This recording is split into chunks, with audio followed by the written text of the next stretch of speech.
নমস্কাৰ, এই মুহূৰ্তত আহি পৰিছে কেইবাটাও বিগ ব্ৰেকিং নিউজ। আজি হৈছে 17 জুলাই। ৰাজ্যৰ লাখ লাখ মহিলাসকলৰ বাবে ভাল খবৰ, কিয়নো এইবোৰ মহিলাসকলে অতি শীঘ্ৰে লাভ কৰিব চৰকাৰী ধন। লগতে এইটো ভিডিঅ'ৰ মাজত অসম চৰকাৰৰ 2026-27 চনৰ বিত্তীয় বৰ্ষৰ বাজেট লৈ কেইখনমান গুৰুত্বপূৰ্ণ খবৰ আপোনালোকক প্ৰদান কৰিম। যিসকল মানুহে ভিডিঅ'টোত ক্লিক কৰিছে, অনুগ্ৰহ কৰি ভিডিঅ'টো স্কিপ নকৰি প্ৰথমৰ পৰা শেষলৈ চাই থাকিব। লগতে মোৰ চেনেলত নতুন হ'লে প্লিজ চেনেলটো ছাবস্ক্ৰাইব কৰি মোৰ লগত থাকিব। তো বলক ভিডিঅ'টো আৰম্ভ কৰি আজি প্ৰথমটো গুৰুত্বপূৰ্ণ খবৰৰ বিষয়ে বিস্তাৰিত জানি লওঁ। আজি প্ৰথমটো গুৰুত্বপূৰ্ণ খবৰ হ'ল অসম চৰকাৰৰ 2026-27 চনৰ বিত্তীয় বৰ্ষৰ বাজেট লৈ। তো আপোনালোকে মোবাইল স্ক্ৰীণত চাব পাৰিছে, অসম চৰকাৰে 2026-27 চনৰ বিত্তীয় বৰ্ষৰ বাজেটত সংখ্যালঘুসকলৰ বাবে এনেকুৱা কেইখনমান বিশেষ সিদ্ধান্ত গ্ৰহণ কৰিছে। কি কি সিদ্ধান্ত গ্ৰহণ কৰিছে এটা এটাকৈ আপোনালোকক পঢ়ি শুনাই দিছোঁ। ইয়াৰ পিছত অৰুণোদয় আঁচনিলৈ এখন গুৰুত্বপূৰ্ণ খবৰ আপোনালোকক প্ৰদান কৰিম। তো ইয়াতে 1 নম্বৰ লিখা আছে, সংখ্যালঘু লোকক দিয়া হ'ব ই ৰিক্সা। 2 নম্বৰত কৈছে, সংখ্যালঘু লোকক প্ৰদান কৰা হ'ব চিলাই মেচিন। হাজাৰ হাজাৰ সংখ্যালঘু শিক্ষাৰ্থীৰ বাবে চৰকাৰী জলপানী।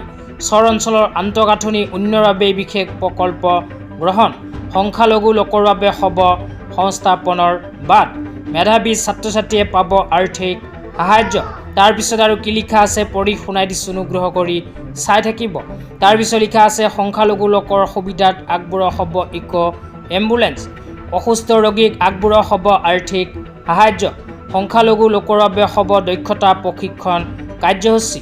অসম চৰকাৰে 2026-27 চনৰ বিত্তীয় বৰ্ষৰ বাজেটত সংখ্যালঘুসকলৰ বাবে এনেকুৱা কেইখনমান বিশেষ সিদ্ধান্ত গ্ৰহণ কৰিছে।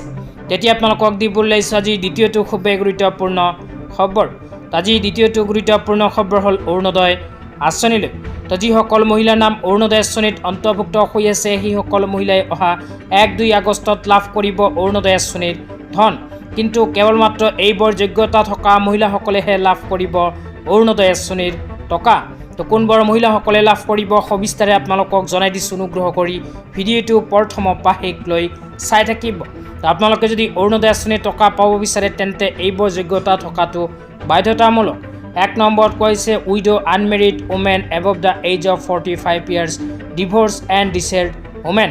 ইয়াতে 1 নম্বৰত কৈছে, বিবাহ বিচ্ছেদিত মহিলা, অবিবাহিত মহিলা যাৰ বয়স 45 বছৰতকৈ অধিক। এইবোৰ মহিলাসকলে লাভ কৰিব অৰুণোদয় আঁচনিৰ ধন। 2 নম্বৰত কোৱা হৈছে ট্ৰান্সজেণ্ডাৰ। তৃতীয় লিংগৰ ব্যক্তিসকলেও অৰুণোদয় আঁচনিৰ টকা লাভ কৰিব। 3 নম্বৰত কৈছে, person with disability as defined in the right of person with disabilities act 2016। তো ইয়াতে উল্লেখ কৰা অনুযায়ী শাৰীৰিকভাৱে সক্ষম ব্যক্তিসকলেও অৰুণোদয় আঁচনিৰ টকা লাভ কৰিব। তাৰপিছত লিখা আছে, all infirm women including those residing in government registered old age home. তো ইয়াতে উল্লেখ কৰা অনুযায়ী বৃদ্ধাশ্ৰমত থকা মানুহেও অৰুণোদয় আঁচনিৰ টকা লাভ কৰিব। তাৰপিছত লিখা আছে, women of the household where earning member are either disabled or aged. যিসমূহ পৰিয়ালৰ কোনো সদস্য শাৰীৰিকভাৱে সক্ষম আৰু সেই পৰিয়ালখন মহিলাৰ নেতৃত্বত চলে তেন্তে সেই মহিলাজনে অৰুণোদয় আঁচনিৰ টকা লাভ কৰিব। তাৰপিছত আৰু কি লিখা আছে পঢ়ি শুনাই দিছোঁ, অনুগ্ৰহ কৰি ভিডিঅ'টো প্ৰথমৰ পৰা শেষলৈ চাই থাকিব। তাৰপিছত লিখা আছে, women in household where any member is suffering from HIV, thalassaemia, haemophilia, cerebral palsy, leprosy, autism spectrum disorder. ইয়াতে উল্লেখ কৰা অনুযায়ী যিসমূহ পৰিয়ালৰ কোনো সদস্যৰ HIV, thalassaemia, haemophilia, cerebral palsy, leprosy আৰু অটিজিম স্পেকট্ৰাম আদিৰ দৰে বেমাৰত ভুগি আছে, সেইসমূহ পৰিয়ালে অৰুণোদয় আঁচনিৰ সুবিধা লাভ কৰিব। তাৰপিছত কোৱা হৈছে, যিসমূহ মানুহৰ থকাৰ কোনো ঘৰ নাই, যিসমূহ মানুহে অন্য যোজনাৰ হিতাধিকাৰী, সেইসকলেও অৰুণোদয় আঁচনিৰ টকা পোৱাৰ বাবে যোগ্য। তাৰপিছত কৈছে, যিসমূহ পৰিয়ালৰ বছৰেকীয়া ইনকাম 2 লাখ টকাৰ তলত আৰু ৰেচন কাৰ্ডত নাম ভৰ্তি হৈ আছে, সেইসমূহ পৰিয়ালে কেৱল মাত্ৰ অৰুণোদয় আঁচনিৰ টকা পোৱাৰ বাবে যোগ্য।